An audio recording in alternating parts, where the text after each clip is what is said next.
سرخط خبرهای مهم. شانتاژ، پول ندهی به آبرویت میکنم. شریک صاحبکاری تاجیک در آمریکا زندانی شد. آغاز پرواز از دوشنبه به کولاب و پنجکند.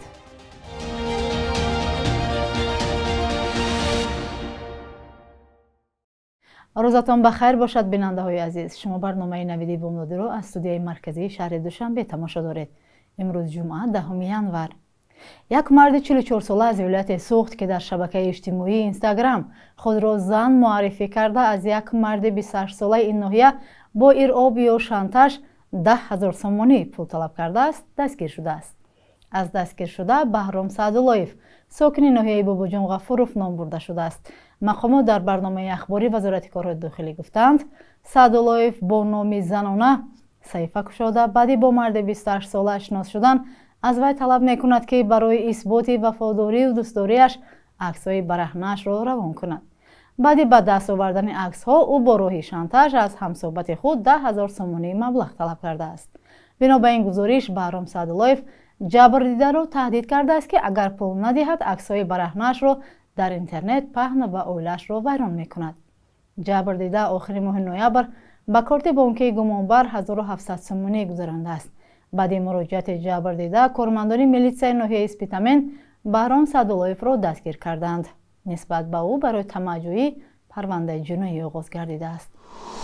دادگاه در آمریکا نیکولای گولدسف شهروند 39 ساله کانادا و شریک سلیمجان نصرالدینов صاحبکاری بازداشت شده تاجیک را 3 سال و 4 ماه از آزادی محروم کرد. حکم روز 8 ینور در ایالت نیویورک صادر شده است. دادرس گفته است جوابگر به میلیون‌ها دلار به روسیه تجهیزات الکترونیک فرستاد که بعدا آنها در استحصال موشک و پهپادها استفاده شدند. معلوم نیست که نیکولای گولدسف در مرافعت چه گفته است. از روی این پرونده در مجموع 3 کس از جمله تاجیک شهروند روسیه سلیمجان نصرالدینov جوابگر هستند. سلیمجان نصرالدینov 53 ساله زاده شهر پنجکند در ماه نوامبر سال 2023 دستگیر شد. مقامات آمریکا او نیکولای گولدسف و کریستینا پوزیریووا را شریک می‌دانند. نصرالدینov و گولدسف در ماه ایول امسال در دادگاه فدرالی بروکلین اقرار شدند که از نام شرکت‌های روسی تحریم شده در خریدن قسم‌های تجهیزات رادیوتکنیکی میانه‌روی کردند. بنا به گزارش‌ها بعضی از این محصولات فرستاده شده در بین سلاح‌های روسی در جنگ اوکراین آشکار شدند.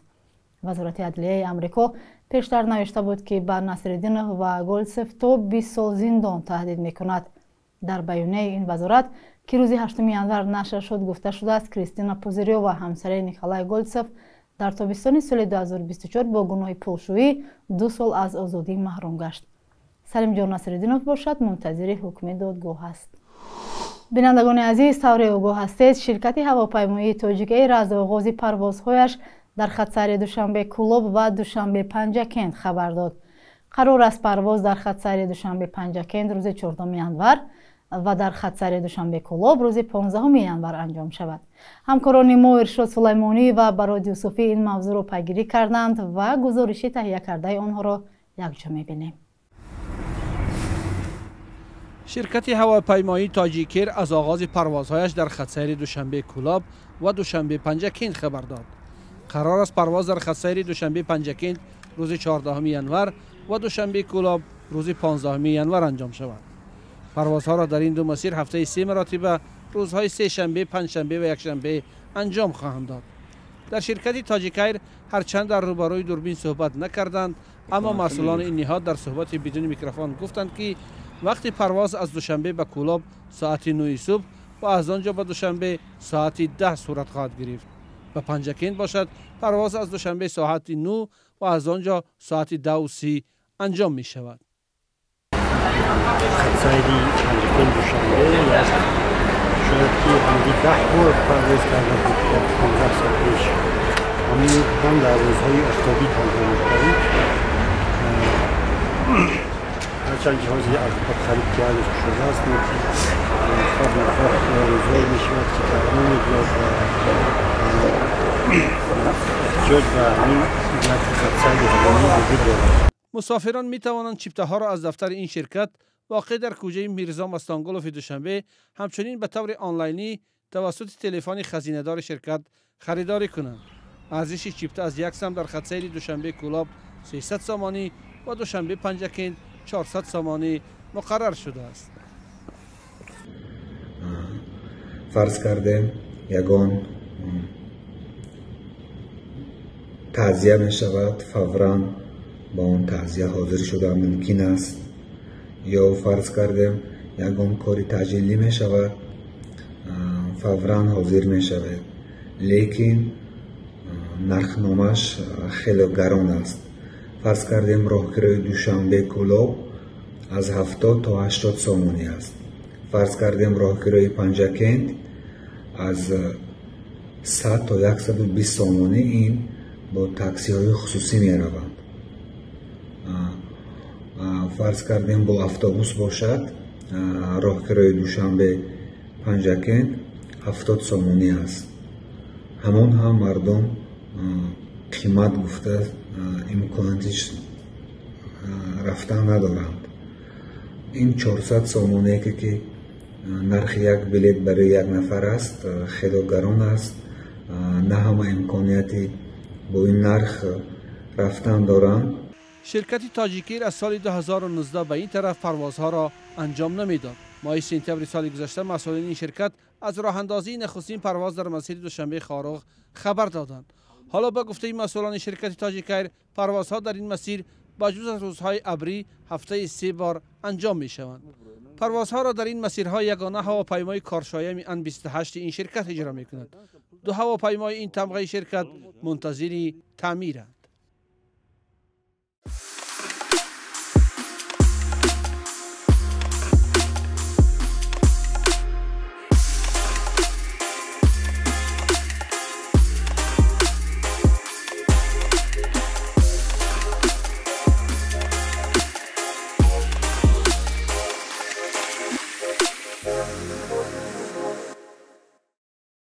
در ناحیه دوستی ولایت ختلان 2 جوان را برای دزدی و تهدید کشتار به یک خانواده این ناحیه دستگیر کردند.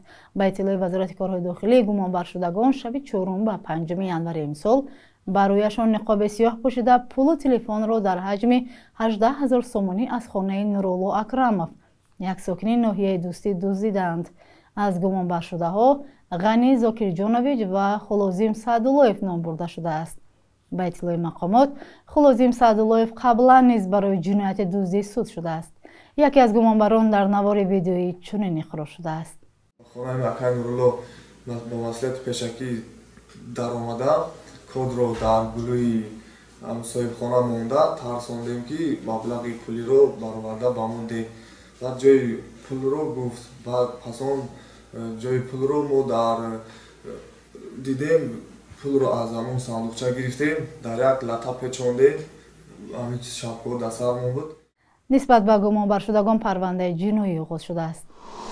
نامزد به مقام فرستاده آمریکا در مسئله اوکراین و روسیه کیت کلوگ گفته است دونالد ترامپ قصد گذشت کردن به روسیه را ندارد، برعکس از اوکراین پشتیبانی خواهد کرد. کلوگ روزی 7 ینور در صحبت با شبکه فاکس نیوز گفته است ترامپ کوشش میکند که اوکراین و صاحب اختیاری آنها را نجات دهد و باوری حاصل کند که این عادلانه است. او این را بارها تاکید کرده است. کلوگ اضافه کرده است که ترامپ میتواند در آینده نزدیک راه خاتمه دادن به جنگ در اوکراین را پیشنهاد کند. نماینده ویژه بر این نظر است که مهلت پیشنهادی نقشه میتواند تا 100 روز باشد. خود دونالد ترامپ 7 ینور در صحبت با خبرنگاران گفت میل دارد که گفتگوها با روسیه برای پایان دادن به جنگ اوکراین پس از وارد شدن او به کاخ سفید بلافاصله آغاز شود. رئیس جمهوری نو انتخاب آمریکا در کاردار انتخاباتی خود گفته بود که میتواند دوام 24 ساعت به جنگ در اوکراین خاتمه بخشد. او در نشست خبری روز سه‌شنبه اظهار امید کرد که این جنگ تا 6 ماه آینده پایان یابد. بخش یک روز تاریخ را همراه می‌بینیم تا از مهمترین رویدادهای تاریخی برای امروز به خبر نمانیم.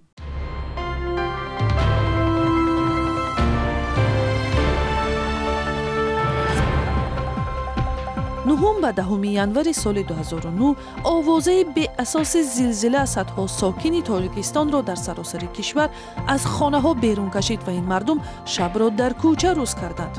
چون این وضع در دوشنبه، خوجند، خاروغ، رشت، کولاب و قرغانتپه مشاهده شد و مقامات هم بعداً از این حادثه اظهار نگرانی کردند.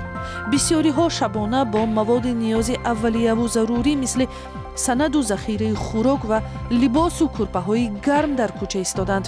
ин ҳодиса боиси он шуд ки мақомоти кумитаи давлатии амнияти миллии тоҷикистон ба таҳқиқи манбаи овозаҳо тарзи дастаҷамона берун баровардани мардум пардохтанд. 10 январи соли 2007 аввалин телефони айфони сохтаи ширкати Apple муаррифӣ шуд. ин дастгоҳ ки дар як вақт ҳамчун компютер, плеер ва телефон истифода мешуд, ҳушманд ё смартфон ном гирифт ва инқилобе дар фанновариҳои замонавӣ барпо кард.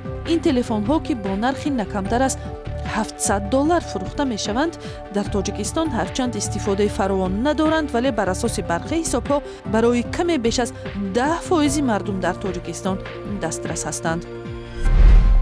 10 январи соли 2009 Ҷумъабой Ниёзов, собиқ раиси Ҳизби демократии Тоҷикистон, дар синни 62 солагӣ даргузашт. ӯ яке аз бунёдгузорони Ҳизби демократӣ ва ҳомии фаъоли ормонҳои демократӣ ба ҳисоб мерафт. Ниёзов ба ҳайси узви комиссияи оштии миллӣ дар ҳама музокираҳои ҳукумат ва мухолифон ва овардани оштиву сулҳ ба Тоҷикистон фаъолона ширкат кардааст. субҳи имрӯз қурби рубл ба андозаи 1 сомонӣ боло рафта 1000 рубли русӣ ба 110 сомонӣ баробар шудааст.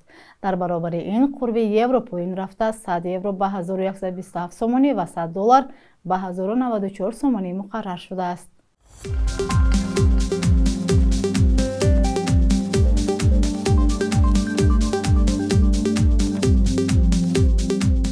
бинандагони азиз, ин охирин барномаи навиди бомдодӣ дар ҳафтаи равон буд. бароятон истироҳати хуб орзумандам. худо нигаҳдор.